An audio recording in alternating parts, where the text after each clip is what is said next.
What up, everybody? We are getting Erica here in a second. Sorry for the delay. We've been trying to figure out how to manage all the little bits and bobs we got going on with IG and whatnot. But welcome if you're here.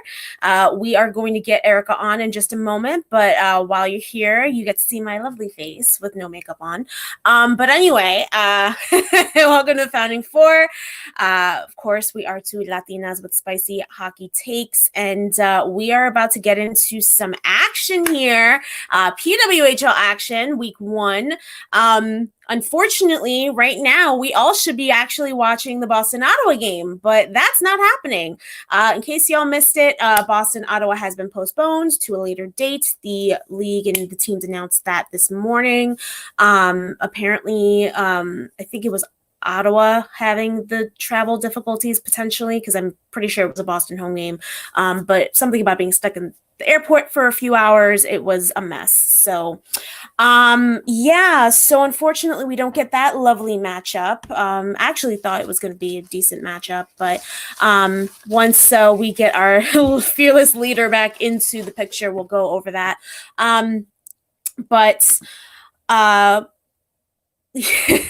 Yeah, Madison saying, honestly, kind of glad I don't have to miss this by being at the Boston game. I appreciate that, and I'm sure Erica does too. It is always nice to be here and be live streaming. This is definitely something I was kind of like a little apprehensive, because I was like, damn, do we really want to like be in the middle of the game? But at the same time, you know, it is what it is. So there's Erica. What up, girl? Hey, what do you say? I'm not sure if we got IG going, but we'll figure it out. Yeah, I didn't get any notifications, so probably not. Yeah, But I don't know. It's acting a little cray. But can anyone guess what my backdrop today is in reference to? Corrine Schroeder, hopefully. Ding, ding, ding. That's Yeah. correct. and Maddie Rooney, but Corrine did it first. We will say Corrine did it first. So. That's true. Maddie Rooney. Now I got to see. I guess when it was all said and done, I didn't catch all of any game yet. I'm actually supposed to go to my first live game this week, but I know, exciting. But yeah, I thought Maddie Rooney had a pretty solid game too. But let's start at the beginning, because you, my friend, were at the first ever PWHL game. So let's talk about it. Oh gosh, there's a lot to talk about. So as y'all know, we are 1 week exactly into PWHL. I almost said PHF. PWHL action. The first ever game of the inaugural season. Puck dropped in Toronto, downtown Toronto at Madison Athletic Center, between PWHL Toronto and PWHL New York. I've been calling them PWHL Bridgeport because that's where they play. But yeah, they're not New York yet. They will be this week, but not yet. The official name is PWHL New York. But yeah, it was a packed house. As you guys all know, Toronto has sold out of their season tickets. They sold out that game.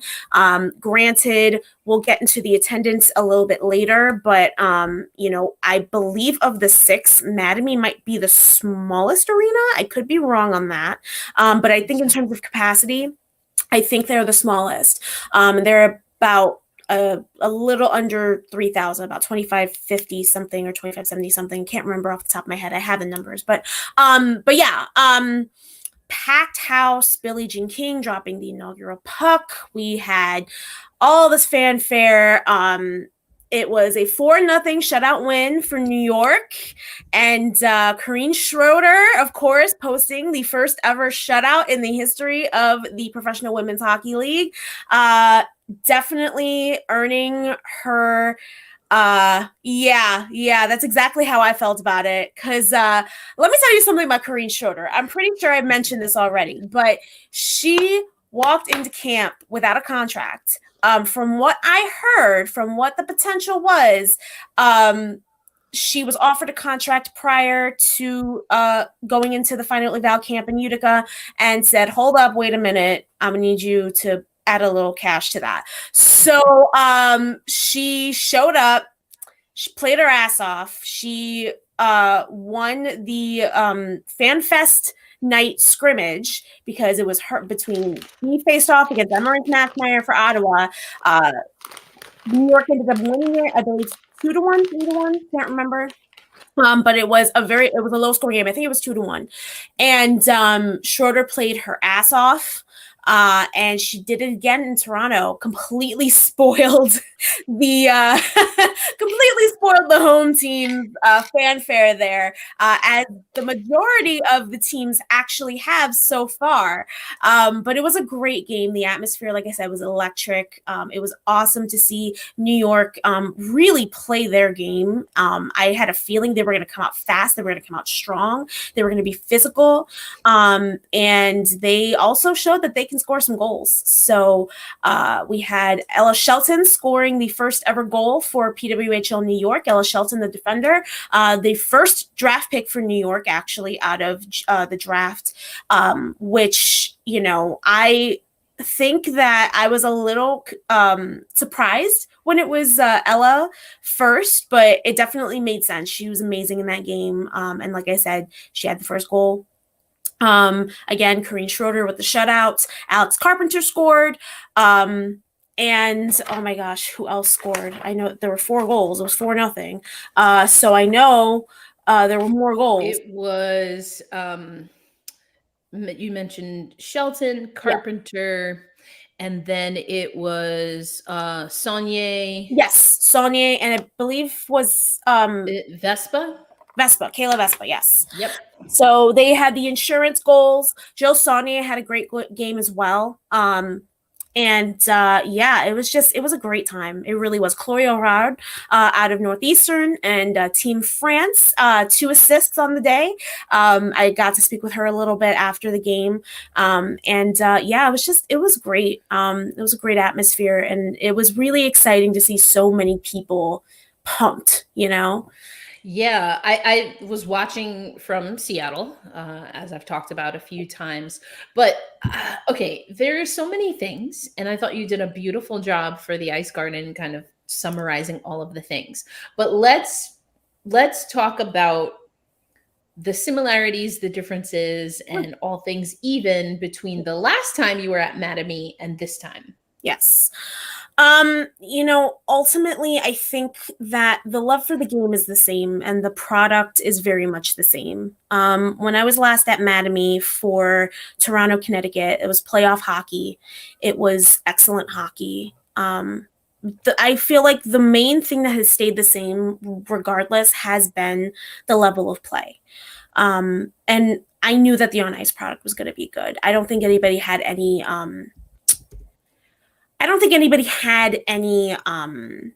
doubts or that. concerns. Yeah, any qualms about that. The attention was 10 times as much, mainly because I will say the league has done very well to market itself and to get the word out there at least. And mainstream media has been much more keen on picking up on that. I got there and I actually had to stand in media overflow because there wasn't a seat for me because there were so many media members there. Only a little salty about that, but whatever. But the media attention was huge. I got like close to the blue and gold room at Mattamy, which is where the media was centered. And I turn a corner and all of a sudden there's like Stan Kasten standing there in front of a backdrop with about, 20, 25 people around him trying to ask questions. I've never seen that. Like, it's been very, very few times, I think, that I've seen that. I've been a part of that during like All-Stars and things like that, but never for a regular season game. So that was very different. I will say it was a great product. It was slickly produced. I think they did a great job, like I said, of making sure that the fans were engaged, making sure that they had people from the surrounding community involved. And I think that's been across the board with all of the games I've seen so far. But as you guys probably have read by now, I did have some complicated feelings about it as the puck dropped and as we got back into play. I had some really complicated feelings. I think that it's kind of only normal when you've been in the community for this long that you're going to have some of those feelings crop up of like, damn, where was all of this 8 years ago? Where was all of this 3 years ago? Where was all of this last goddamn year? So it was hard. It was, difficult. I'm not going to say that it wasn't. And I'm not going to sit here and say that I'm still not a little bit bitter. Another part of me is like, damn, we need this in Buffalo again. Like I want this to come back to Buffalo.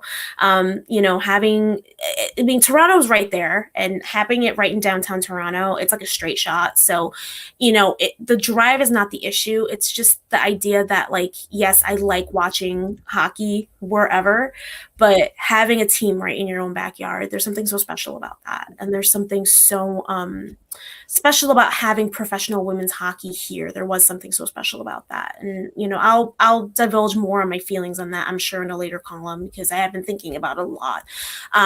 But yeah, as somebody who, kind of lost their pro women's hockey team and is now kind of on the outside looking in a little bit, I think it's kind of it's predictable, I think, or it's expected that I'm going to feel some type of way. But that didn't change the fact that, the hockey was amazing. Yeah, for sure. I think there are things that are frustrating. So you've been in the women's hockey game, the hockey game period, longer than I have, but I was pretty much a new fan when the NWHL rolled along. So what I will say is, just from that experience, it can be a little bit disorienting when you find something that you really enjoy, and then there's people who've been around longer than you that are like, well, some literally are saying, no, this is terrible, or at least did back in the day. But other people are obviously really still grieving what they feel is a disruption. And then eventually we know the dissolution of the CWHL. So that was an interesting experience because it was my very first experience in hockey, period. And I've been reflecting on how that felt as a new hockey fan and trying on the fan side of, who I am, to allow people to enjoy this new league in a way that feels natural to them. Right. Because I feel like there was a part of me that was like, should I be liking this? Is this okay? It just felt a little strange. So there's that part of it. And then there is the part of it that now I understand a little bit more what CWHL fans were going through and what they went through in a very real way, I guess, in 2019, right before the Women's Worlds in Finland. And so that's been interesting to reflect on. And, because I still do things professionally, I mean, I mentioned it on the little test stream that I did over the weekend, there are still things that I'm still very much trying to process and that are very real to me as someone who worked as a broadcaster. But what I will say is I was so thrilled, and I thought this would be the case when we saw that the US streams were going to be regional and not national like in Canada. I'm really glad to see that Alexis Pearson is a commentator. I've worked alongside her. I remember when the Minnesota team came, the Minnesota Whitecaps specifically came to, at the time, the National Women's Hockey League, and made, for the first time, this podcast name out of date. Yeah. and then for a lot of different reasons, it's totally vintage. Founding Four is totally vintage now. Oh yeah, yeah, we are keeping it. So absolutely, we're not changing it. Nowhere. I like Founding Four. So yeah, I know Founding Four. Yeah, who needs an original six? Been there, done that on the men's side. But we do have an original six here. No, and and it was something that, here I go. I try not to be critical of broadcasts being a broadcaster because, like, who wants that? But also, like, I'm a podcaster, so that's kind of what we do. Anyway, but that's like being a writer. It's like you don't want to be overly critical, but at the same time, you know like, what the standards are. real. Yeah, you know what the standards are, and you know what works and what doesn't. So go on. Well, I'm so thank you. On the MNHL side, I'm not a big fan, generally speaking, of TNT. And a part of it is, as someone who watches a lot of Kraken games, I just feel like Biz leans way too much into his feud with Bowie, and I'm like, can we? That was okay. Can we talk about that? Can we talk about that Rumble? What was that even? Because obviously I missed the Winter Classic. I got home around 6:30 p.m. All I wanted was to eat some damn pasta and go to sleep. So I'm like, I'm scrolling through. Yeah, I'm scrolling through. And like, that's what shows up. Like, ugh. I'm like, sir, like, what is happening right now? It's been a whole thing since Bowie was announced. It's very strange. I'm just like, bro, I mean, I love that Bowie literally posted up and he was like, well, yeah, Bowie is a troll in all fashions. Literally. Hey, Manuel, what's up, Manuel? Good to see you. I worked till 1 a.m. Woo! Hey, all right. We're going to try to keep you entertained at least for a little bit. Yeah. Anyway, the whole reason I mentioned that is because Biz is one of the people who he used, like, you know, it's great that the league is starting. They have an original six. I was like, okay, but like, of all the things that make the league great, I don't think that the fact that they have an original six is like even top 10, like not even close, you know, but it's so interesting in hockey that there are just certain things that, like, generally speaking, hockey fans, hockey brains gravitate to. That part. And then it's like, if it's not this, then we don't care. Hockey. Yes. Yeah. And I'm like, what? You know, so that was a little bit, but also I'm definitely biased because I'm Team Bowie, just in case y'all didn't know. I'm Team Bowie also, and that's not because I think Jeanette is just an idiot. I just think that I'm Team Bowie. I love Bowie. Yeah. I think he's hilarious. He and Gritty are like my favorites. Love Gritty. Okay. Gritty is unhinged. I agree with you 50%. Sam, what's up, Sam? Simon, yes, we love Simon in this household. Let's go. Where's PWHL Radio Network? I know, right? We got to get that on there. Simon, let's go. But yeah, listen. Gritty revealed that they are a crystal girly, and I love me a crystal girly. So even I'm not with the Gritty, but it's cool. Well, it's cool. Anyway, I'll be with the Gritty for both of us. But there you go. I appreciate you. I get what you mean, though. You know, it's just like I was a fan first, and you know, obviously, I've been in the professional sphere, in the media sphere, I'll say, in women's hockey longer than I've been a fan. I've been a hockey fan for ages, but you know, I've been in the media sphere when it comes to women's hockey, it's pretty much from the word go. So, but I still love the game, and I love the players. I love the teams that I've gotten to know. I just love the whole atmosphere of it, and I do feel like when I'm seeing these attendance records being broken, we saw it in Ottawa with 8,300 plus fans, and then again in Minnesota with 13,000 plus fans. I mean, that is huge, and it's amazing. When I think about just all of that and the way it mimics the NHL in so many respects, though, it's again that ambivalence, right? It's the idea that, you know, we're trying really hard to kind of mimic the NHL in a lot of respects. Simon Hopkins from the Ice Garden and other outlets have also reported. I mean, the NHL, they have some sort of partnership in this point in terms of whether it's financial advisory, whatnot. You know, strategic alliance. Strategic. You know, it's a partnership, and it's something that y'all already know how I feel about the NHL getting involved in women's hockey. I've thought for years that it's unnecessary. The PHF and PWHPA at one point were proving that it's unnecessary. But then hearing from Simon and from other reporters that Gary Bettman reportedly had the idea to put, he kind of put the bug in Stan Kasten's ear to put a team in Ottawa, and had the idea of the original six. It's just like, I feel like if you wanted to be involved, you could have been involved years ago, my dude.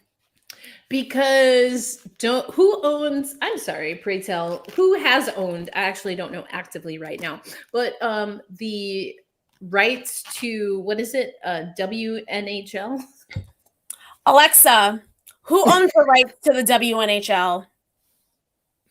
The NHL owns the rights to the name WNHL. This has been the case for many years. Hey, thank you. So, as we know, they got involved, and they constantly said, until there's one league, we're not getting involved. Okay, fine. And then there was. Well, there was, and then there wasn't, and then there was. Okay, but and then there wasn't, and now there is. But then also, if the NHL the NHL has made record profits for X number of years now, they easily could have bought the rights to the PWHPA. They could have bought the rights to the PHF. They could have created their own league, and then they would have the WNHL. And then we wouldn't be having this conversation. So for them to get involved now is a little strange to me, because I feel like it's now just becoming a thing when it's lucrative for you, when it's profitable, when it's looking like a trend, like a good, nice little trend that you can hitch your wagon onto. Okay, enough, Alexa. That's fine. She's like, preach. Yeah, you heard my notification go off, right? I'm speaking. But you could have done this at any time, and now you want to get involved because it's trendy and because you're going to look good now. That's how I feel. This is an interesting question, Mike. And hey, Mike, good to see you. Hey, Madison, also didn't say hi. And Manuel, safe travels. Thanks for tapping in. Could it be that they understand this ownership is better? Well, I think we got to break this down, because regardless of the ownership or who the players have been in women's hockey, the response has been the same, but also changed. It's predictably changed. What the NHL and Gary Bettman have really been meaning to say this whole time is not, oh, well, when there's one league, we'll support it. What they mean is, when we own it, then that's going to be our support. And I've actually been in meetings where I've heard Gary Bettman say that. I've heard NHL executives say that they don't want something else. They don't want someone else's product. If the NHL is going to be involved in women's hockey to a substantial degree, they want to own it. And but they could have done that at any point. Again, they could have. But to your point, I think they're waiting on proof of concept. And just like everything else in the broader hockey landscape, hockey is going to be late to its own party. Oh, absolutely. But you know they what? Already are. But okay, but that's men's hockey though, because. But you're right. And have you seen enough differentiation between what happens in women's hockey and men's hockey? We did at one point, and I feel like now they're kind of regressing to the mean when it comes to that. And that, I think, is kind of my biggest frustration, is that there really were opportunities for the PHF, PWHPA, whoever, to do things much differently. And I can't lie as well. I mean, this doesn't bode well for this whole idea. And I think we're going to have to come to terms with that too, that this doesn't bode with the initial idea that the PWHPA supposedly had in the first place, which is they wanted a league that was for them, that's for its players. And if you hitch your wagon to the NHL star, are you really getting that? Are you really, what do I want to say? Are you really going to be continuing to be for the players, considering, you know, the NHL doesn't necessarily have the best record when it comes to labor relations and relations between ownership and players. Just food for thought. I think we lost Erica, so I will just say, you know, this is all stuff that I was thinking about prior to, literally in the shower prior to this.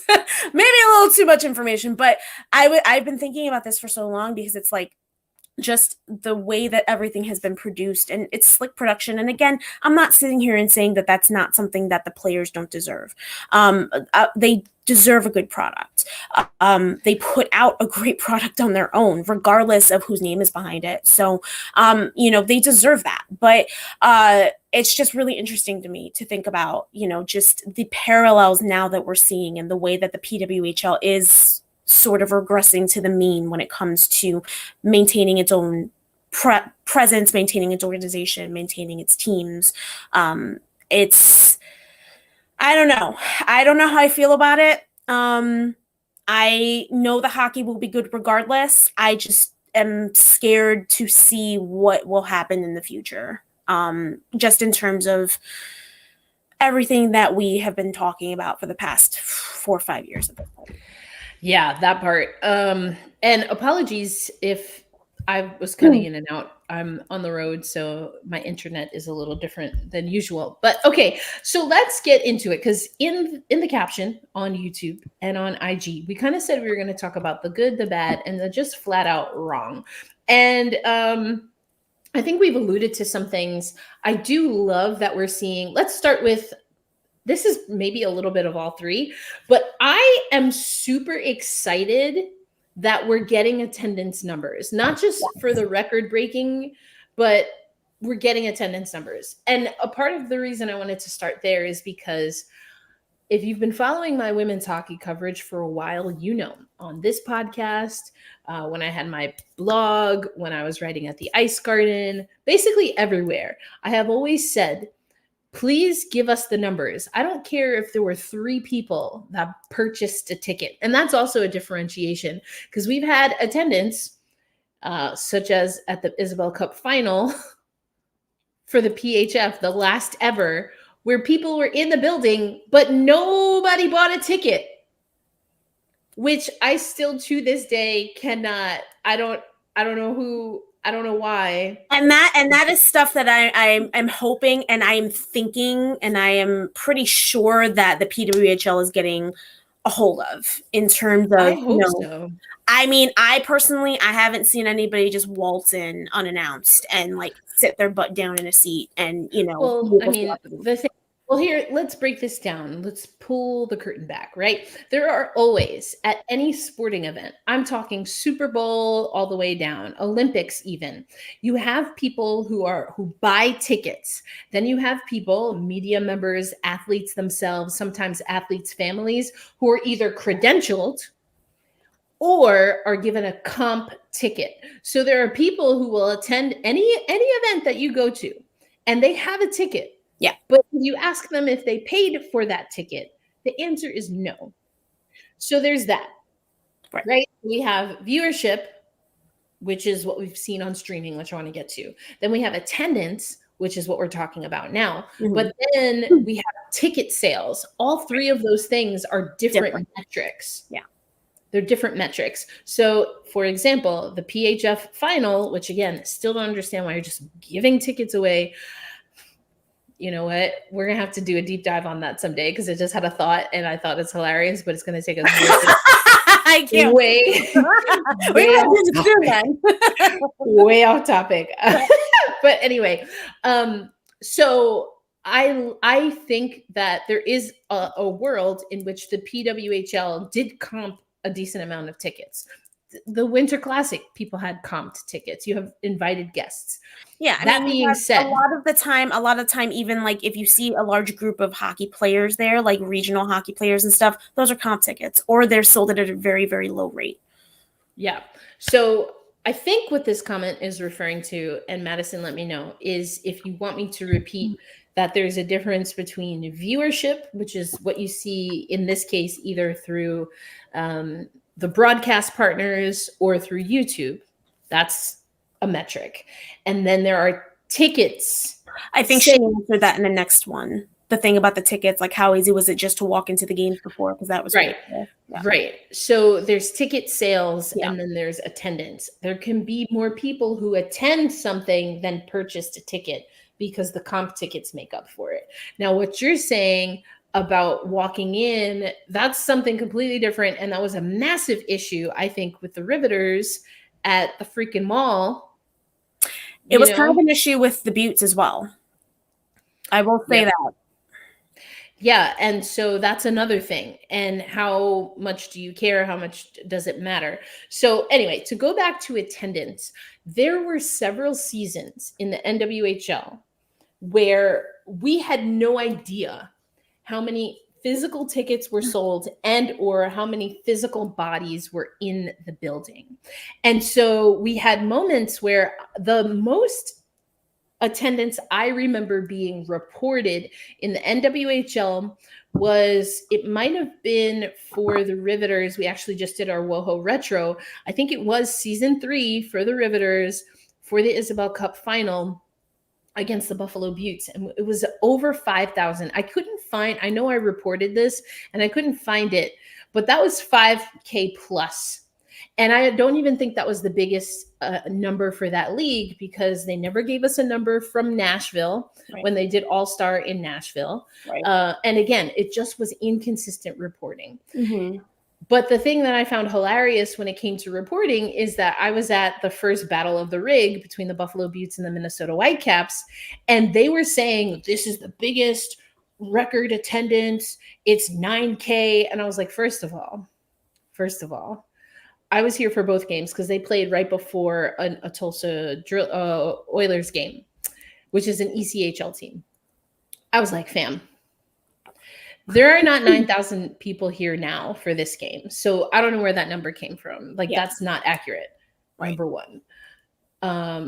So whatever the real number is, if it's not more than 5K, this is not the most for a women's game. So there's been inconsistencies with how women's attendance has been recorded, and I'm really hoping that stops with the PWHL. Yeah, I'm hoping so too. And I'm gonna say, like I said, we're getting those attendance numbers pretty consistently. We had a PWHL rep, announce that to us during the post-game scrums.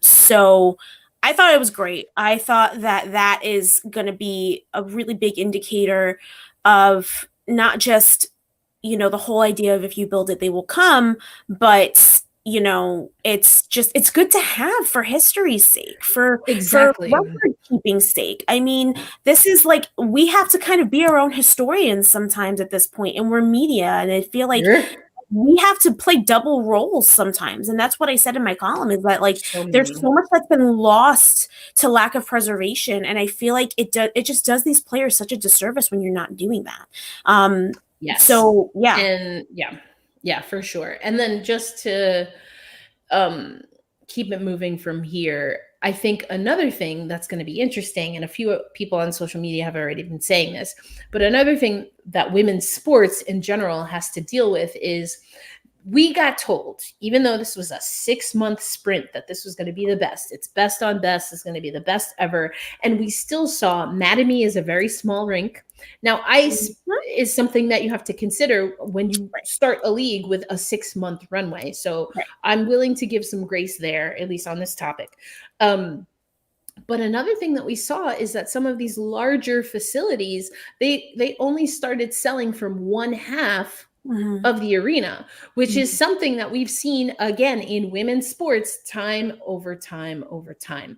And when are we just gonna because we don't do that for men's sports, right? We don't arbitrarily say, well, only this many people are gonna show up. They assume all 50 gajillion people in the world are gonna show up for every men's event ever. Yeah. I mean, that's how it feels. That's why all these NHL arenas are, aside from Arizona, at minimum are 15,000 plus. You said it, sister. NHL arenas, but anyway. Well, yes, but no. You know what? I'm not here to dunk on the Coyotes today. I'm not here to do it, fam. So, but anyway, well, ASU, we love you. Yeah. Listen, I love Carl Vamelka, okay? But anyway, I'm not here. I'm like Joey. Okay, oh my God. Can I just okay. Side I know we're getting off topic. Joey Decord. Yes. Another goalie to add to my list. I mean, can you see the shimmy? Can you see the yes, let me yes, lean up a little. See the shimmy. You can see the shimmy. We got you, girl. We got you.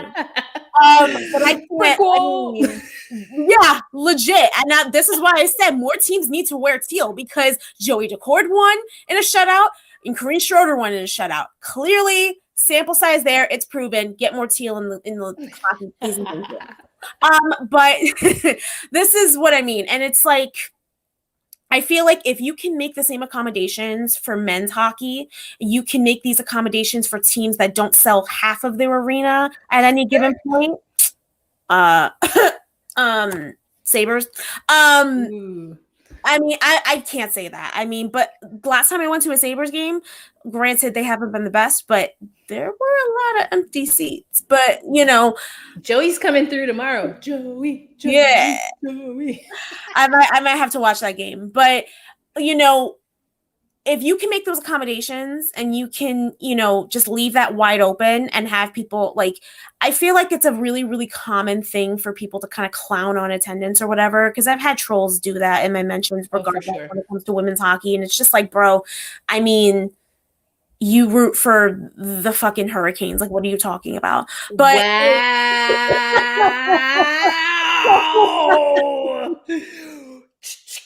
I know the Twins are the girls are watching too. That was kind of rough. I'm sorry. Who's another team with bad attendance? The Islanders? I don't know. But there goes Madison. Wow. Listen, they were the first team that came by. This is what I mean. Wow, the disrespect. Like this is the Connecticut sun up in this. Yo. I'm sorry, Madison. I'm sorry. Please still come up in March, please. We have plans in March to go to a Toronto game. So but this is what I mean. This is what I mean is that like these same things can be said for, and yeah, you'll have people clowning, but you won't have people making up a whole excuse like, oh, well, you know, this NHL team only sold half of its arena. I guess that means we should contract them from the league. And it's just like nobody makes that argument in earnest. But it comes not after at least like, and even if they do, it's like a decade worth of bad attendance. Right. And then they're like, maybe we should figure this out. Right. But it's like you see one bad game because you know these idiots are not fucking paying attention to women's hockey. You know they don't watch. But they see a half-empty arena for a women's game and they want to immediately be like, this is why women's hockey didn't sell. And it's just like, do you even know how to spell PWHL? Like, shut the fuck up. Like, I'm weak. I'm weak. Fuck out of here. So why don't we shout out to the haters? Why don't we let people know what they've been missing? First, let's go because we have our first ever PWHL 3 stars of the week. I'm going to read them and the little blurb that comes with it. The 3 stars of the week will be announced each Monday. So we get to talk about this every Monday throughout the season and will encompass games from the previous Monday through Sunday slate. I added slate. That's not what it reads. Anyway, so the first star is Grace Zumwinkle. We haven't even gotten through all the games, but just in case you missed it, Grace put down a hat trick to get the dub.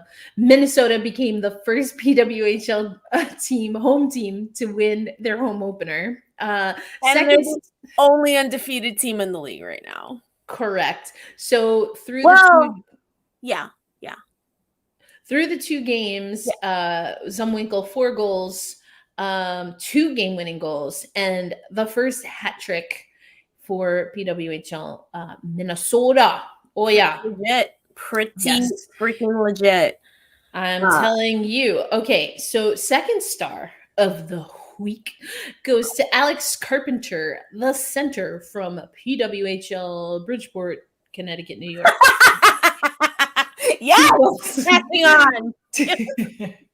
2 goals and 1 assist. 2 goals and 1 assist. You know I'm never letting it go. How many times did you ever hear me say Metropolitan Riveters? Did you see Evo's tweet? I didn't. What did I miss? Oh my God. I'm going to What send did I it to miss? you and Tell you me, have tell to me. share it. I have to look it up. It's so hilarious. Evo went off on PWHL Toronto because obviously, all the teams are putting up their like fit checks on Twitter and stuff. And so Toronto had their team coming off the bus and, showing off and yada, yada. And the social media person put on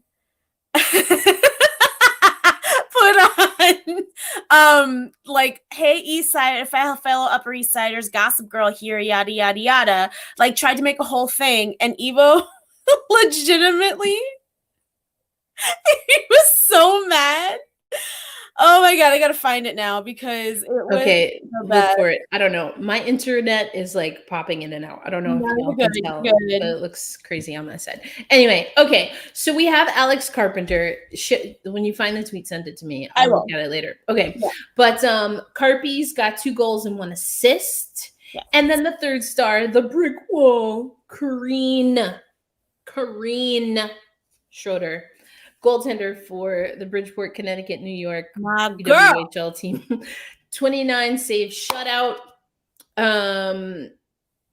Just fantastic. I love that story too. I love when you tell that she was like, I'm coming for this money and I'm here for it. And she earned every penny. She was amazing in camp. Let's go. Shout out to the agents out here. Y'all better do it. Y'all better do it. Okay. Hell yes. Okay, so those are the 3 stars: Grace, Alex, and Corrine. Do you agree with those 3 stars, or did you have other people? I would have flipped, I think, Carpenter and Schroeder. I do think that Schroeder's impact was a little bit more meaningful, not to take anything away from Alex Carpenter, but ultimately Ella Shelton's goal for that game proved to be the game winner. Again, Carpenter has been playing excellent. That's, again, no shade to her at all. But I do think I probably would have flipped them. I feel that. If I'm being honest, I mean, I don't know. I didn't really watch a whole lot from I unfortunately was working through this weekend's slate of games. So I wasn't really able to see much from Montreal or Minnesota's game last night. And I wasn't, or the night before, and I wasn't able to see much of the rematch between New York and Toronto. Yes. Okay, let's talk about them. Okay, so let's run through just in cases. So we have the first ever PWHL game that was on January 1st. We talked about that one. That was 4-0 shutout. Corrine Schroeder, Brickwall, Schroeds. That was on, again, Monday, January 1st. The next day, we had Ottawa hosting Montreal. And there was a time where on the website, I don't know if you saw this, Angelica, but this was like listed as like a tentative. I forget the language now. I took a screenshot, but it was like the tentative final or something weird. Like the final score was maybe under suspicion. I didn't get to see this one at all, so I don't know what happened, but we do know that Montreal won this game over Ottawa in overtime. 3-2 was the score there. Also got a 3-2 score the very next day. So we went Monday, Tuesday, Wednesday, and then we had Minnesota ruined the Boston Tea Party, aka their home opener, and I will tell you I'm so sorry to Minnesota. Like, I apologize to Minnesota to these people because sorry to this team because when I tell you our entire roundtable for the Ice Garden had Minnesota last, I feel like Minnesota read that and took it personally because they are the only team that is 2-0 on the season so far. They said, "Hold up, what?" Literally hold my stick and watch this shit. And they completely were like, we don't care. that Boston's got a ridiculously stacked forward line. We don't care that Montreal can skate through us. We don't care about Aaron Nicholson or Abby Levy. We don't care about any of them. Any of y'all. We don't care about, I'm sorry, not Abby Levy, Aaron Frankel. We don't care about any of y'all. We are going to do this. And they did it. And I will say it's very, very much like Minnesota hockey that we've seen the year prior. Very defensively focused, very fast. But I do think that it is a little bit more individually focused. Agreed. And Madison saying also had Minnesota last in my rankings. They pulled it together well. Zumwinkle has. And Rooney, yes, Maddie Rooney played in that second game, which we'll get into in a little bit. Wasn't expecting her to play so well. So Nicole Hensley and Maddie Rooney have been curious goaltenders for me for USA Hockey. And Aaron Frankel, I should say. But I'm starting to believe that some of that is because if we take the last 4 years, we've talked about this a lot. Some players who are playing in the PWHL have had more consistent games than other players in the last 4 years in particular. And if you're not coming out of college, some have had more than more. I mean, some of them have had more than they need, but we'll get into that. Well, but with USA Hockey, I feel like in that stretch of time though has not been great at like figuring out their goaltending situation. Like, for example, Alex Rigsby or Cavallini. I always want to say what's her name from the OC, and I'm like, but that's not it. But it's similar, but that's not it. You know who I'm talking about, right? Oh my gosh. I'm like, it's not her name, but almost. Yeah. Well, Alex. Anyway, so listen, no shade, no tea, as Misha Jones, who I co-host Gotta Get Up, a podcast for New York Liberty fans with, would say, no tea, no shade to Alex, but I thought it was very curious that she came off of a very significant lower body injury as a goaltender, a lower body injury, and was the starting goaltender for the 2022 Olympics. Yeah, I'm pretty sure it was an ankle. And she also didn't she get significant playing time in that Worlds too?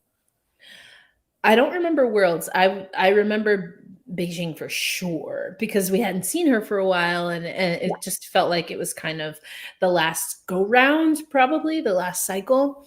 So that always was like, what's going on here? And then Aaron Frankel took her forever, even in the rivalry series games, to get some play, which was wild. So I was not sure what to. Hensley because of that. Yeah, I agree. I think that I was a little bit more up on Hensley just because I remember her play with Buffalo back in 2018, 2019. Obviously, that was the 1 year I didn't really cover, but I do remember her stats from that year, and they were very good. And I think that just based on that, her being in tandem with Shannon Zabados was really kind of like, I think, the best goaltending I think that team Zabados. Yeah, I miss her too. I was kind of hoping she would see her on a broadcast. Yeah, I was hoping she'd be involved in some capacity, but we haven't heard anything from her. But call her up. But especially after that freaking first Minnesota game. Jeez. But anyway, I'm sorry. It was bad. Wait, was it Minnesota or was it Boston? It was a Boston. It was a Boston-based broadcast, I think it was, because it was a Boston home game. Yes. It was Minnesota at Boston, but it was Boston broadcast. You know what I mean. Anyway. So don't get me into that mess. Girl. Anyway. I honestly didn't, and I said this when I was doing the little streamy stream, but I haven't caught a full game from start to finish, so I can't really speak. But you know what? Okay, let's finish that thought, and then we'll go to broadcast, because I do have some thoughts. I don't know if Sam is still here. Hey, Sam. But we have some more thoughts on broadcast. Yeah. And by the way, hi, Jeremy. But because I just saw you put his comment up on the screen. But anyway, I was a little bit more high on Hensley. I was a little iffy on Rooney. because from what I heard, she was talking a big game. But I don't remember the last time she really played with much consistency. Granted, she did kind of prove herself from what I heard against Montreal. Again, I didn't see a whole lot of Montreal, Minnesota on Sunday because I was working. But I was really, again, Hensley played excellent. She really kind of kept it in for Minnesota because especially during toward the end there, Boston was kind of, finally kind of got their groove a little bit offensively, and they were throwing bullets at her, and she caught every single one up until the very last second. She got a glove save, and she held it up like, it's right here. We're done. We're good. So, yeah, the only one that she really gave up was the only one I feel like she probably would have wanted back because it was really difficult. I think the first one was a good one. The second one was through a screen, and it went off of one of her defenders. So, there really wasn't a whole lot she could do on either of those. But yeah, from what Madison is saying, Rooney played better in that game than any recent USA game, much closer to the 2018 Olympic performance, which there you go. I thought that she, maybe she's playing with some fire under her. As we know, there is another goaltender in the wings for Minnesota named Amanda Levier, who hasn't had action yet. No action. But Minnesota Golden Gophers legend, Buffalo Buttes legend, Minnesota Whitecaps legend, Amanda Levier, who I think should get a start. Note to Ken Klee, give her a start.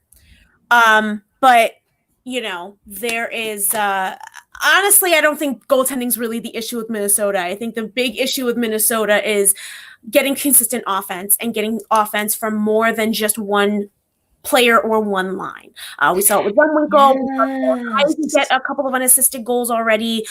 We've seen certain players turn it on and turn it off, but I would really like to see them all kind of functioning and getting that scoring by committee going, because I think that's really how you sustain throughout. We kind of saw it again last year with the Whitecaps, where you had some of these bigger name players out for a while, Sydney Morin, Natalie Snodgrass, and offense was hard to come by. And then all of a sudden, I think it was really only Jonna Albers that was doing the majority of the work there. Jonna. Yeah, I know. I'm sorry. That hit a nerve. That hit a nerve for me too. That really hit a nerve for me too. I miss Jonna Albers. I wasn't ready. I was not prepared. I'm sorry. I miss Jonna Albers too. But yeah, I definitely Madison. Oh, really? They have 3? Who knew? Yeah, but they do. Again, we have Nicole Hensley, Maddie Rooney, and Amanda Levier. So I'm trying to make sure that y'all caught who they have waiting in the wings. Amanda Levier. Anyway, isn't there another team that has 3 goalies? Oh yeah, Toronto. Oh yeah, they've got who? They've got Kristen Campbell, they got Erica Howe, and they have Carly Jackson. And I think they could use her. Just saying. Oop. Yeah, probably. Okay, so Minnesota has already scored 6 goals, though. Winkle has 4 of them, so there you go. Yeah. Which is wild. It's PWHL Grace Zumwinkle at this point, and Taylor Heine is on the side there, just getting a goal too. It's almost like it's way too early for this, but it's like Matthew Tkachuk in the playoffs last year. Let's go. I got this. Matthew Tkachuk killed me that entire series. Opened the door and was gone. Let's go. Bolted his ass down the tunnel. You never saw him again. He didn't stumble. He didn't say nothing. He was just let's go. I scored. Let's go home. I'm yes. That is such king energy right there. Rat king energy to the max. I love Rat king energy. I love Matthew Tkachuk so much. I am a Matthew Tkachuk truther, and I don't care who knows it. I unironically love that man. Okay. No wrong in my eyes. But anyway. Not unironically. Okay. So what else should we talk about here? With the standings, let's talk about Toronto for a second, because I feel like you want to talk. Yeah, we didn't really talk about Toronto. Okay, so I didn't get to see. I want to ask you a question, because again, I was a little bit busy on January 1 with the Winter Classic doing the NWHL hockey things. But when I got to see Toronto play against Boston, that was right, Toronto, Boston, yeah. No, Toronto's played against New York. No, sorry, Toronto, New York. That's right, Toronto, New York, in Connecticut. I mean, why did I think it was Boston? New England? I don't know. Anyway, real hate our asses. Oh my god. I will never let go. I mean, will never let go. They set that up. They walked right into that themselves. You know I'm petty I'm petty, and that I think Tri-State is. I tweeted literally PWHL Bridgeport looks great the other night, and people liked it. I am petty and messy when it comes to Tri-State. Like, don't mess with us. But anyway, again, Evo said it like that. Don't ever. He said, "I found the tweet. I sent it to you." But he basically said, "I'm gonna pull it up now because now I got to read it because it was legitimately like the funniest shit I've ever seen." Oh, I see that. I sent it to you through Slack. He said, "As a New Yorker and a Gossip Girl, the original one." Oh, I do remember. I am offended this tweet suggesting that Bridgeport, Connecticut, has anything to do with Manhattan. Eye roll emoji. Dead. I was like, Evo, no. He goes, someone. There's some time to delete it, Toronto. Oh my gaga. I'm so weak. Yes. But I did see that Gossip Girl. And it was like hello from the Upper East Side. I was like, excuse me? Excuse me. What? Connecticut? Right. That's where you're at. Bridgeport is closer to the South Shore, is it not? I did see that. Now I'm remembering. I did see that. And I was like, yeah. And then okay. All right. Anyway, we could go on for days about geography. Anyway, no, but Toronto. Okay. So this is what I'm going to ask you. Okay, so I'm going to tell you what I saw when I saw Toronto play Bridgeport, Connecticut, New York, and then I'm curious to see if that's what you saw also in Toronto at Madison. I saw a Toronto team that definitely wants to use their size and their speed offensively, but also a Toronto team that's like, once that puck go back over, they're like, you got this.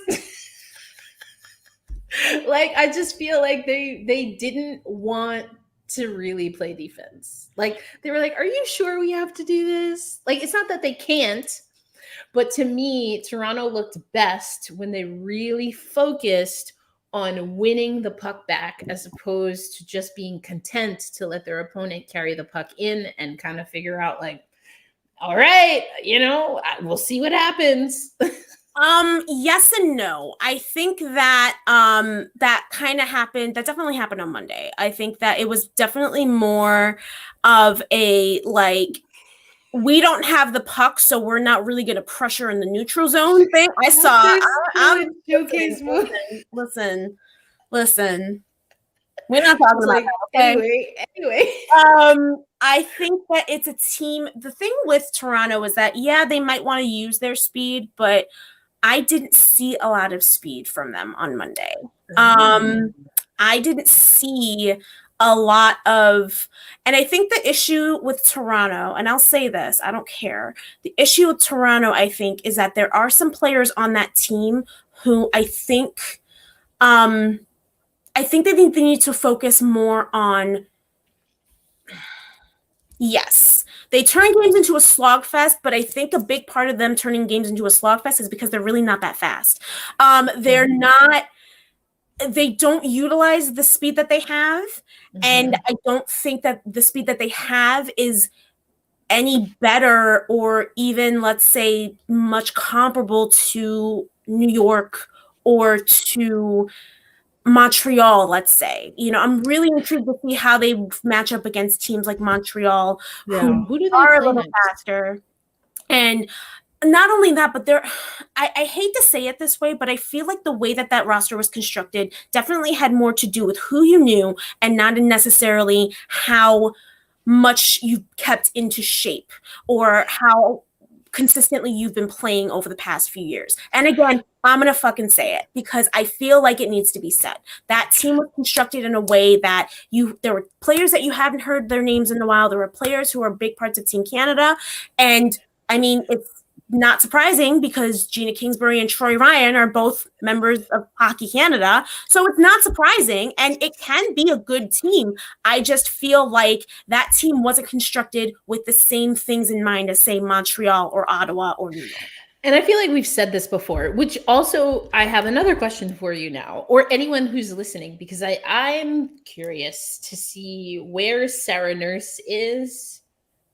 Like, where does she fit? Yeah, like where does she fit on this team? How is she being utilized? Because it was hard to place her, which is interesting because I have had conversations with Troy Ryan, who, I mean, from conversations we had, really respects and appreciates Sarah's game and what she can bring to Hockey Canada. And she was massive, obviously, for Hockey Canada at the 2022 Beijing Olympics. Toronto's first free agent signing. So, obviously. Yeah, and she's not a captain. Right. It seemed like she was working really hard to get things going. Right. But it just looked a little. So here's the question. Is it too early to say that Sarah Nurse could potentially have a season like MGM Michaela Grant-Mentis had in her return to Buffalo? I think it might be a little too early because I do think that Troy Ryan isn't necessarily going to keep things as they are. I can definitely see him trying to shake things up. But it could well be. I mean, I think that the biggest problem with the utilization of MGM from the Buttes last year was a major part of it was just not knowing how to utilize any of the players. I think it boiled down to just the inexperience of the head coach. Troy Ryan is not an inexperienced head coach. I think he knows how to get the best out of his players. I do also think that, again, it comes down to wanting to be a little bit more experimental and wanting to not necessarily hitch your wagon to, let's say, the hopes and dreams of like your worlds or anything like that. And I think that's kind of the issue that you run into when you're a national team coach coaching a lot of these players, and then you're coaching a lot of these players on a PWHL team, is that the styles of play can be very different. You're playing the international game is going to be different from a professional North American league. That's just the way it is.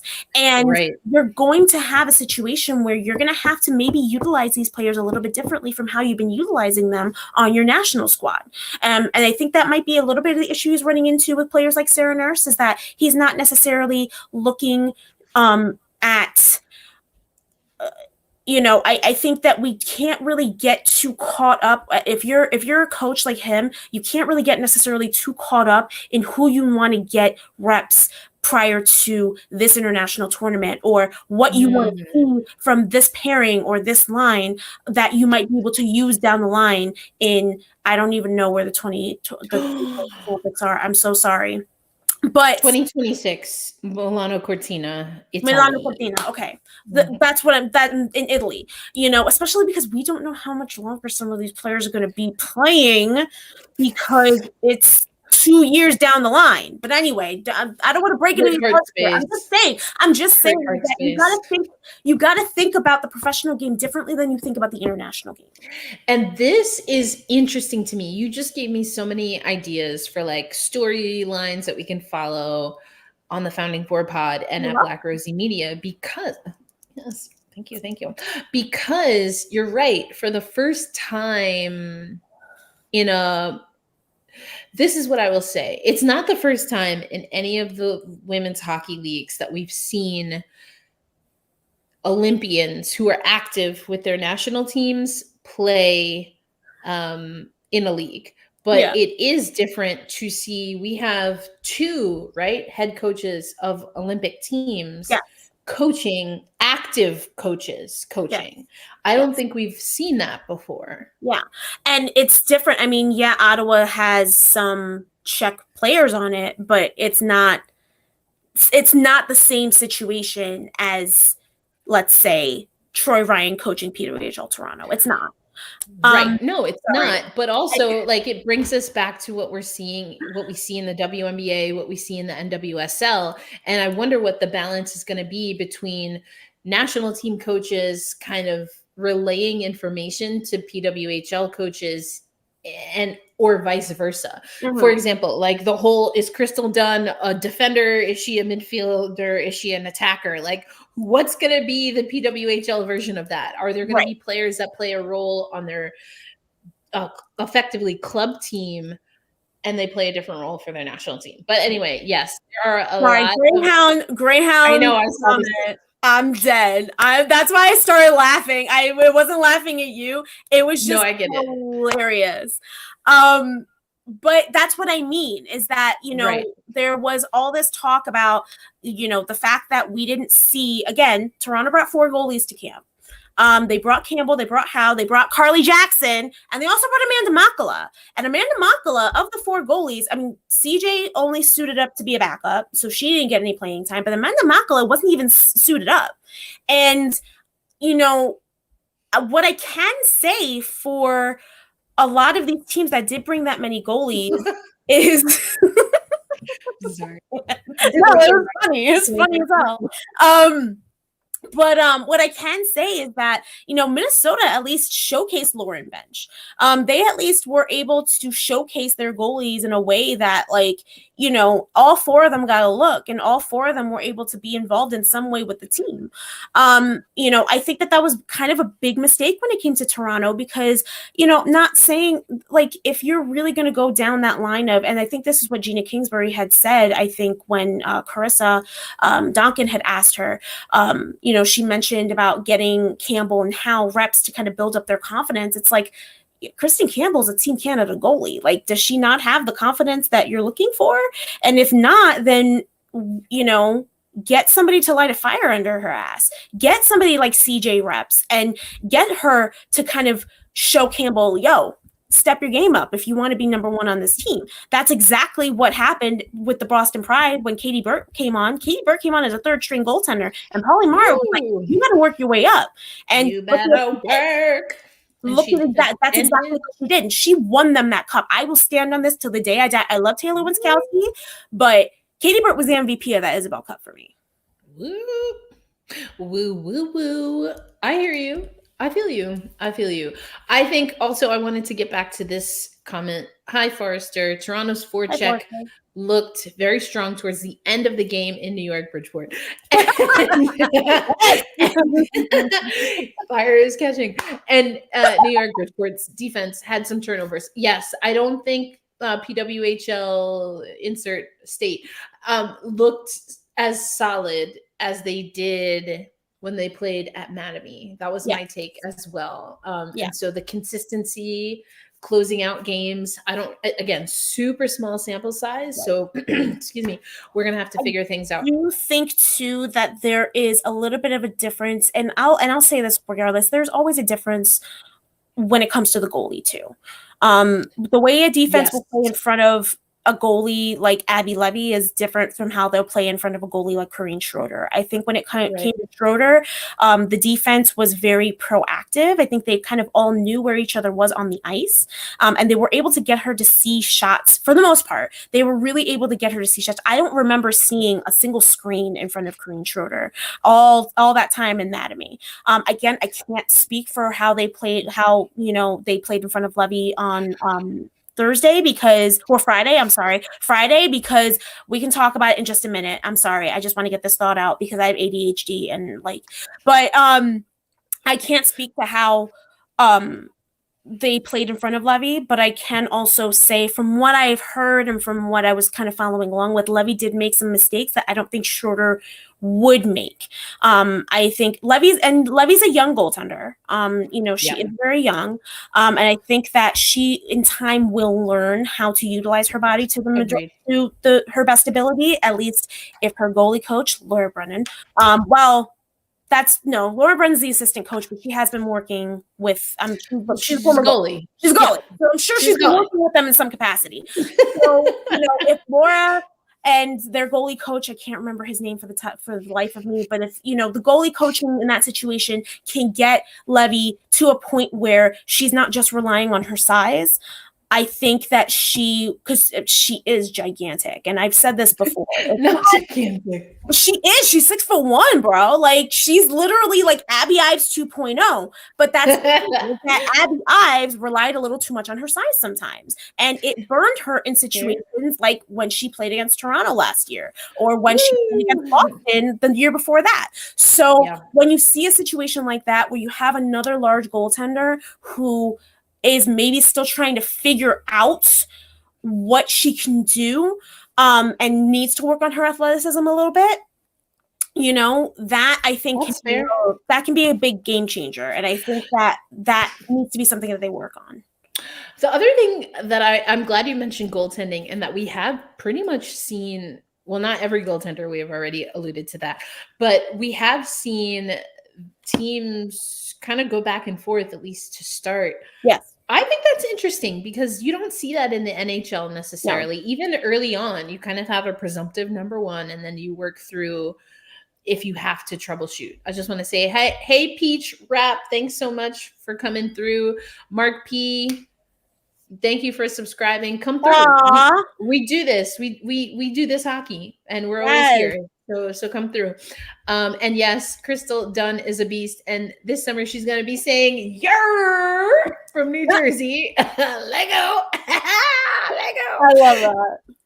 But I think it's interesting, to see how goalies are being used. I wonder if we're going to see this in other parts of the rotation, because as Greyhound 412 has says, can we talk about MadPack only on the ice for like 30 seconds? So disrespectful. I thought it was surprising so we did a live stream. Right. We mentioned it earlier on this stream, but we have a segment, or like an event, if you will, that we go retro. So we're going NWHL retro. We're going season by season. And so Madison joined us for our season 3 WoHo women's hockey retro. And it sounded to me like she was expecting to play in Toronto. I think so. Again, I can't speak to that. I really can't. I know that she has been fighting off injury. Yeah. So I don't know if that maybe had something to do with it. Maybe they didn't clear her. Maybe the fact that she only played the 30 seconds. She was a 13th forward. Which makes sense. I have to say that. She was a 13th forward.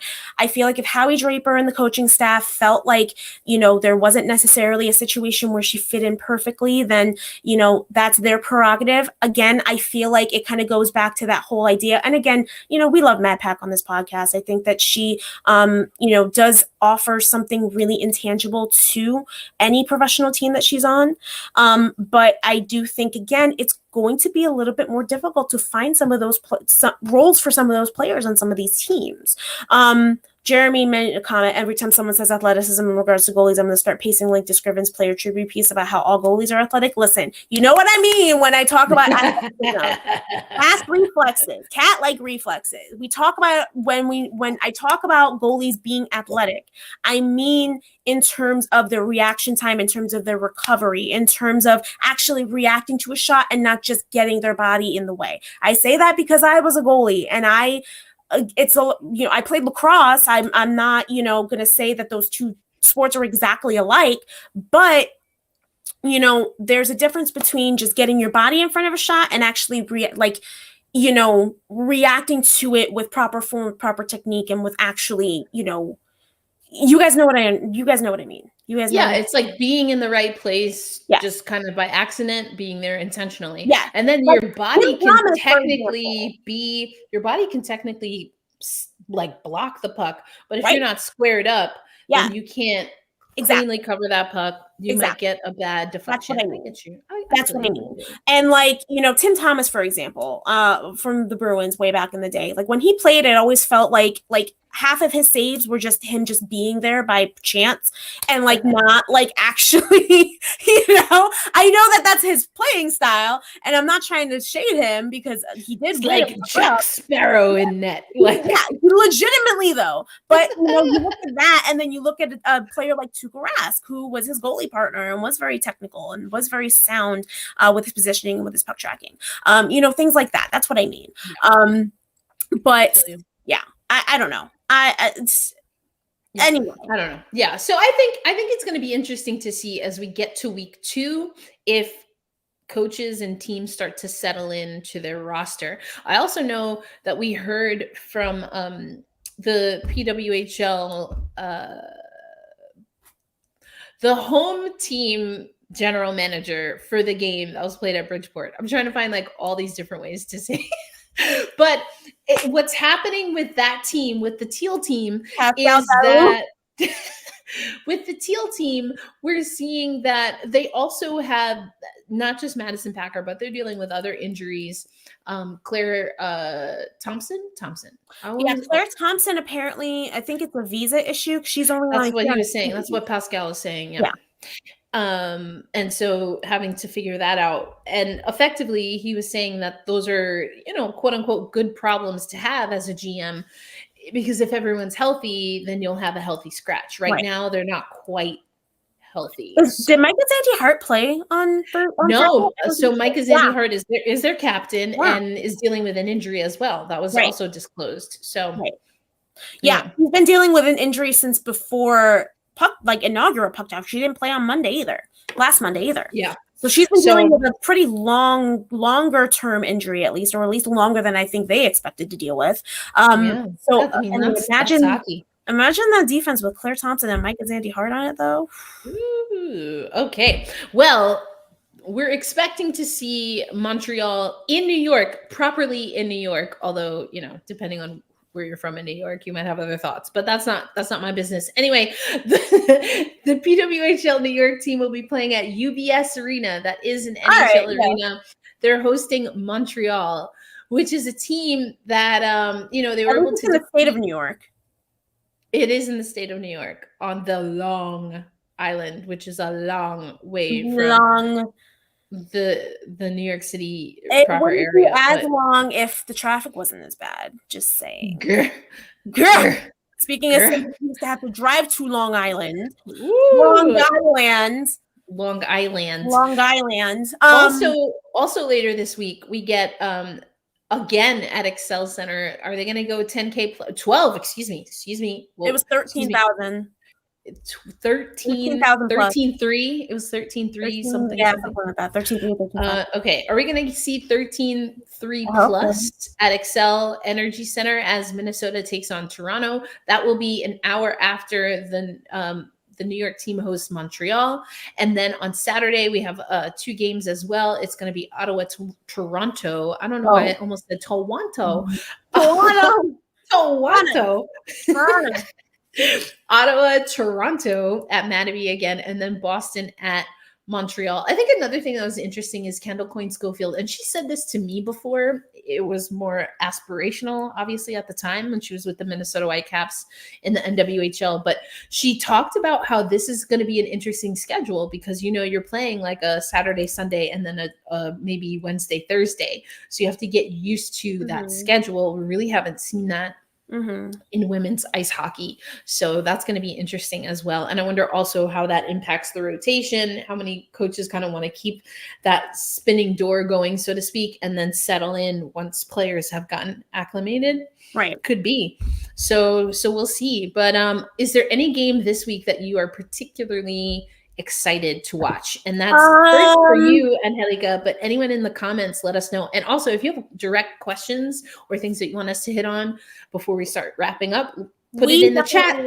We have some questions for sure. But in terms of your question, I think that Toronto and Minnesota is going to be really interesting because I think that of the 6 teams right now, I think Minnesota's defense is probably the strongest. Montreal is a close second. I think Montreal's defense has kind of surprised a little bit because I don't think anybody was really expecting that. They were too focused on the forward lines. But I do think that Montreal is really strong in all 3 zones. But Minnesota, especially defensively, I think that they are kind of the most likely to employ that team defense, similar to what we saw from the Toronto Six in last year's playoffs and stuff like that. So I'm really interested to see how Toronto is going to be able to battle that and maybe switch up their strategy when entering the neutral zone, maybe switch up their strategy a little bit overall because again Minnesota again, is a little bit streaky when it comes to their scoring. It's a little bit more individually focused. I can definitely see them honing in on players like Heisey and Zumwinkle and kind of keeping them from getting as many chances. And then, what is Minnesota going to do there? So I think that's going to be a really interesting matchup in terms of the defensive systems and also in terms of the offensive systems. Boston, I think Mike made a good point. It is a little hard to tell. I did think that Boston kind of suffered not as much, but similarly to Toronto in terms of speed. At least they looked a little bit slower compared to Minnesota. Like I said, they did figure it out eventually. I think that they did have a much stronger third period than the other two periods. They definitely didn't start out the Boston team I think everybody was expecting to see. But I think that was actually something that I kind of pinpointed in Utica as well, is that I think against certain teams, it's just going to be a little bit more difficult for them to kind of get going. That said, their power play looked decent-ish. The one unit looked really good. The one power play unit looked really good. Their second power play unit looked really good. Their first power play unit was trash. But I think that, I don't know. I think that the matchup between we said Montreal, New York, Toronto, Minnesota, Ottawa, and Boston. Well, Ottawa and Boston, obviously. So Ottawa and Toronto, I think, will be interesting too. I think Montreal, they're all going to be, I think, really, really good. I think they're all going to have that level to them that it's okay, this team is struggling here. So how are they going to, figure it out against, I don't know, that's kind of basic. That's kind of how. Yeah, I like this. I like what Mark is saying here. Waiting to see Mueller Heisey. Mueller's got that Crosby vision. I think there's Mueller's on Boston, so there's that. But I get it. I think Alina Mueller, right, is where did Alina? Well, she would have been with Boston regardless, right? Because she signed with the Pride. Did I remember that correctly? She did sign with the Pride, yeah. That's what I thought. Okay. But I agree on the Mueller tip. I want to see, there's certain players that I'm waiting to see. We mentioned Sariners a little bit. Alina Mueller is one player that I mentioned over the weekend. But keeping it with Mark, my bad for the random question. This is actually, I love that it's an actual question and not a statement. I'll just put that out there. But are players allowed to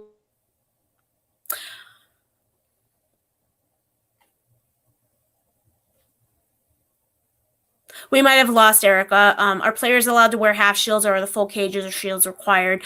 Full cages are kind of the norm in women's hockey. There was actually, Erica actually tweeted something recently on Black Rosie Media about Jana Hefford, pretty much saying that there was never really any intention to go with just visors. I do think that it is pretty much mandatory for the cages or fish situation. Oh, can you hear me now? Yeah. Was I cutting out? I cut out? Yeah, you cut out. That's what I figured. I was like, Angie got it. But so I don't know what you said. They're but required. They are required. And Jana Hefford. Tweet about Jana Hefford, yeah. Exactly, yeah. She was like, not only did we not ever think of it, she's like, there's no interest in that. Yeah. So we're gonna and there doesn't really need to be. I mean, I think that women's hockey players have kind of proven, and again, this is kind of proof that if you can play at that high of a level with a full cage on, maybe the men's hockey league should be paying attention. I mean, we saw what just happened to Connor Bedard. So I actually am going to be working on a story on this. And I said this on Saturday for anyone who joins, but we've seen in the history of men's sports that when certain athletes get hurt, that tips the scales to change rules or policies. We've seen that with closeouts in basketball. All basketball now has a closeout rule, and arguably that came from Kawhi Leonard rolling his ankle. Buster Posey in baseball, a catcher doing what most catchers do. You wait for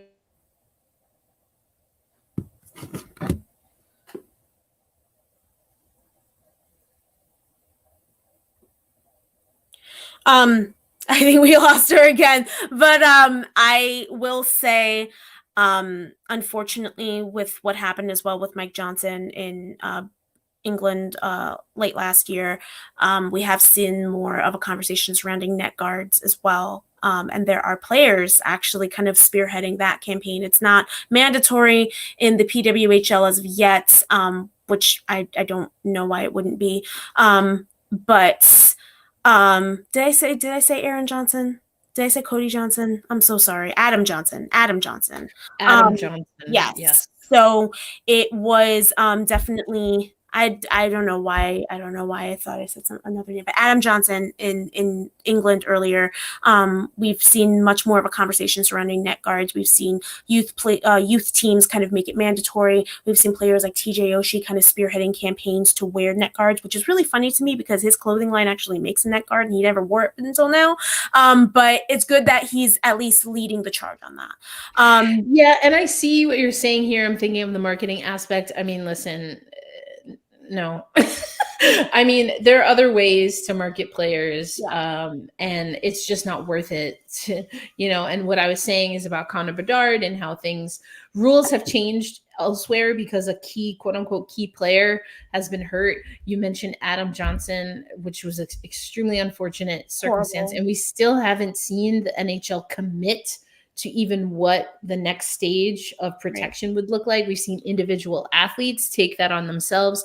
A lot of I cover the Seattle Kraken. So Yanni Gourde, for example, has done that. What I can report on, because I really don't want to get into what women's hockey does differently than men's, especially when it comes to safety, because that's just, again, Jaina has told me, I've spoken to players, they're not interested in that. It doesn't matter to them. They're used to playing the way they play, and there's good reason, to keep your teeth. And I also think, there's a couple of things with that. Football, it's tough to recognize some players, but people know what Josh Allen looks like. People know what Stefan Diggs looks You'll like. figure it out. Brad Johnson looks like.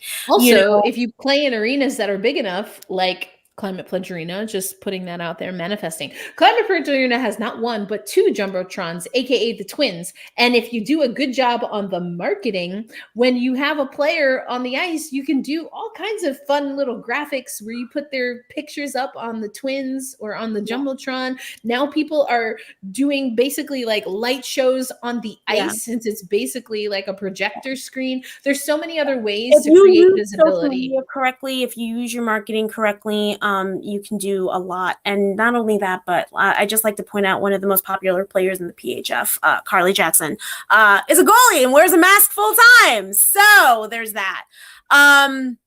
But Greyhound says, didn't Anya say back in the day insurance cost was also a reason for full cages in the NW, or am I hallucinating hearing that? I don't remember that. But again, women's hockey wearing full cages is a thing. It's been a thing forever. Yeah. So it's never really changed. The only time it changes is in men's hockey. So correct. And then when women get invited to men's games, like I know, like Ali Thunstrom, for example, didn't they was it ECHL or AHL? But I don't know. They wore visors, and I was like, ECHL, I think I remember. Yeah. I was like, okay, cool. Listen, that's our tagline: 2 Latinas with spicy and accurate hockey takes. That's what we have to add. That we're gonna add that. Thanks, Mark. We're gonna add that one for sure. But no, I mean, I think that certain things, like when we haven't even touched on the rule changes, but certain things can be really innovative and can be really fun. The idea to allow certain body contact along the boards now, I think can use some cleaning up for sure, because I foresee some bad injuries coming up. I think it was the game between Montreal and Ottawa, for instance. Sarah Bujold checked Zoe Boyd along the boards, and Zoe Boyd, unfortunately, her head hit the stanchion, and she was shaken up a little bit on that. So I think that there's definitely something to be said for wanting to clean that up. The jailbreak rule, which we didn't even talk about, and Emma Malte scoring the first jailbreak goal, a shorthanded goal, will end a power play for those for the team that's actually on it. So we didn't even talk about that. But the jailbreak rule I think can be really fun and really innovative. I think that checking, once it gets under control and once players actually are a little bit more attuned to what makes a safe check or a legal check or a clean check as opposed to what is not allowed, I think once that happens, I think it could be really interesting. I like it. I just think that things like visors, they don't make a difference to the game. They really don't.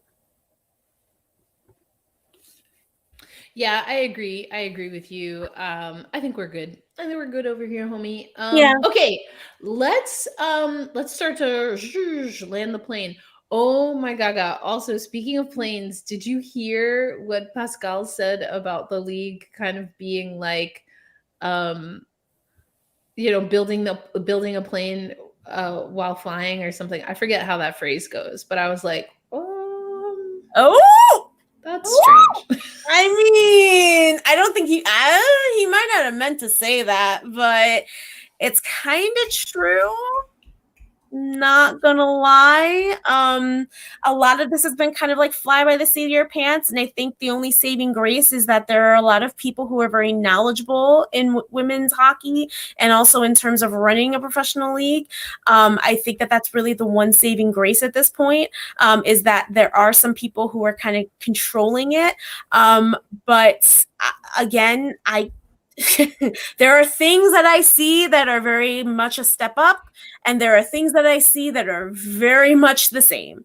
And that's just what it's going to be. Yeah. I mean, and honestly, just TBD, I guess, overall. Yeah. I mean, again, it is year one, but it's year one. Yeah. Well, I think they're doing better than my internet connection tonight. So good for them. Right? The connection said we are on this level tonight. Right. My internet connection tonight is giving me like season 1 NWHL vibes. Or season two, or season two NWHL vibes, which is oh my god. I mean,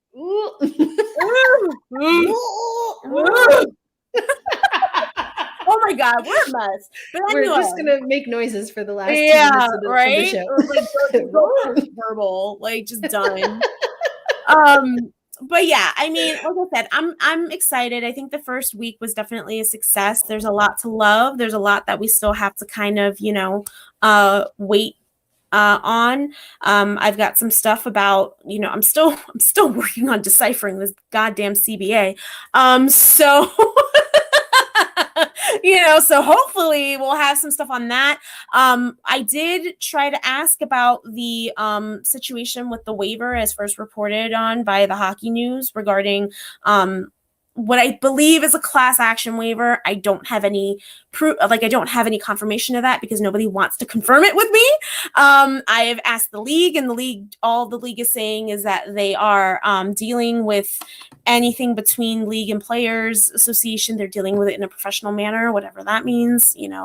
I think it's along the same lines of the definition of strategic at this point.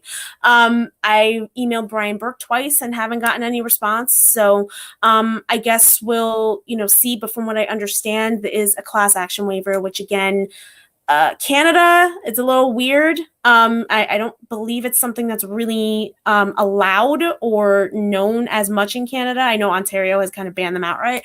But in the US, it's quite common. And again, it's kind of one of those things that, makes me a little worried about, the labor relations portion of it.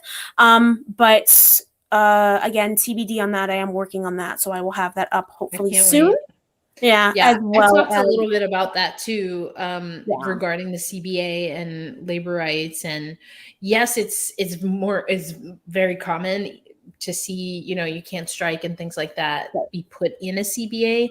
But what then you also see is a very explicit timeline of when both parties, individual of each other or collectively, can decide to opt out of a current CBA.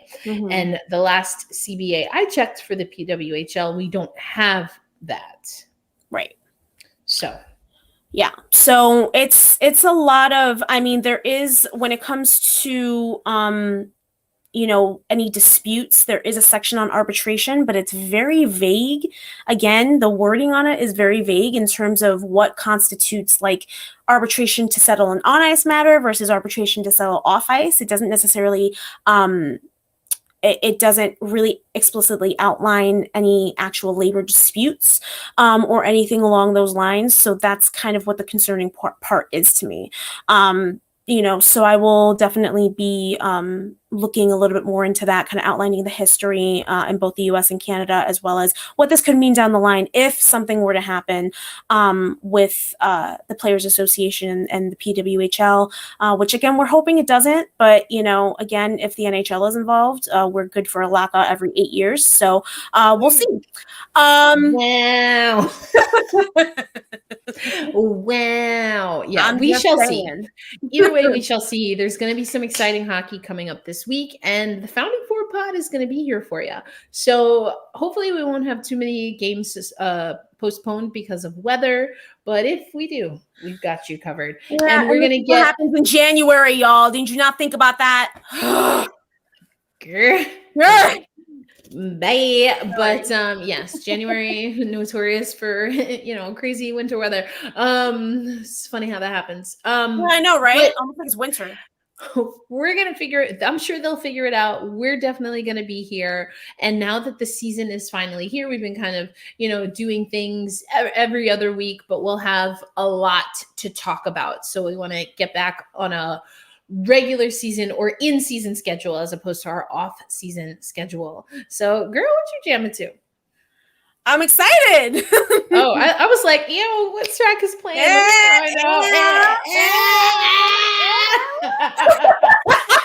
was like, wait a minute. Let me put the track on too. No, I was doing my Cardi B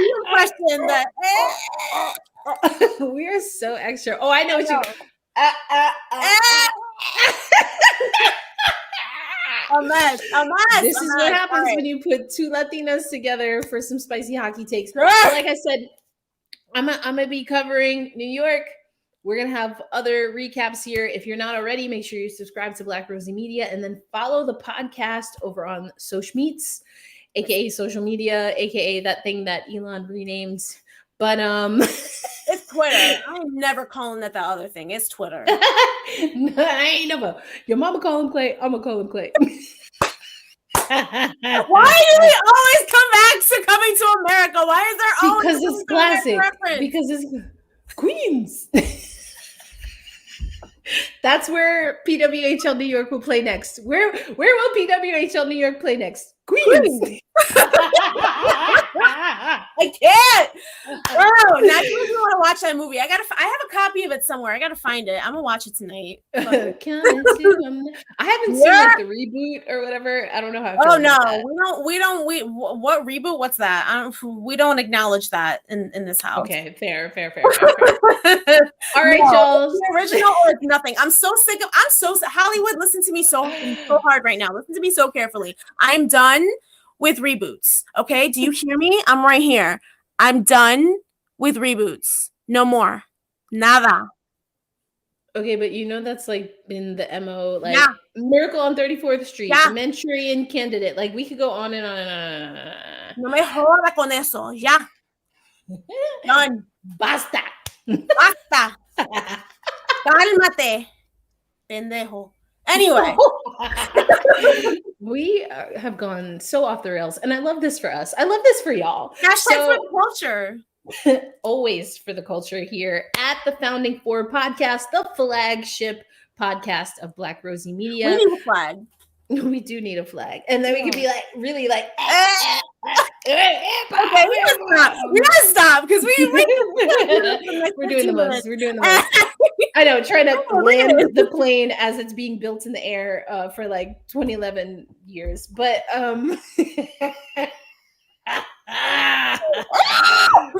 find you. I dare you to find another hockey podcast like this. You can't. I'll wait. No, I won't. Because it don't exist. It don't exist. No. But we are two Latinas with spicy hockey takes that are 98 if we want to be gracious, percent accurate. So on a bad day. Not okay, fine. On a bad day, I'll take She that. said, okay, not service. Right. She was like, okay. 95% on a bad day. All right. 95. Okay. 95 on a bad day. And we're always going to come with it. Make sure you join us. We'll let you know in a day or two when we're going to do another one of these lives. And make sure you follow Angelica, who's doing amazing work over at the Ice Garden. Black Rosie Media should have some surprises for you. We're working on some final things for Wednesday's game, but we will be there in the building. Thank you all so much. As I say on Locked on Kraken, please be kind to yourselves. Life is hard. Is going to come for, you know, us on some days, and then it's going to be beautiful other days. Just remember, always be kind to yourself. The realness. You said a whole word there. Be kind to yourselves. Be kind to others. Spread the love. It's the Brooklyn way. Is that where PWHL? Yes. Let's go. I'm just going to name all the places PWHL New York should play, and so Brooklyn's one of them. I mean, at this point, Buffalo. Goddamn! As long there as we go. New York, Add it to the list. Buffalo, Rochester, Syracuse, Utica. All of the things. You got the whole state, the whole tri-state, Amsterdam, Watertown, all of the things. Hudson Valley. Let's go. All right. Until the next time, we'll catch you later. Have a great night. And on behalf of Angelica Rodriguez, I'm Erica L. Ayala, and bye. Peace out. Smooches. Adios.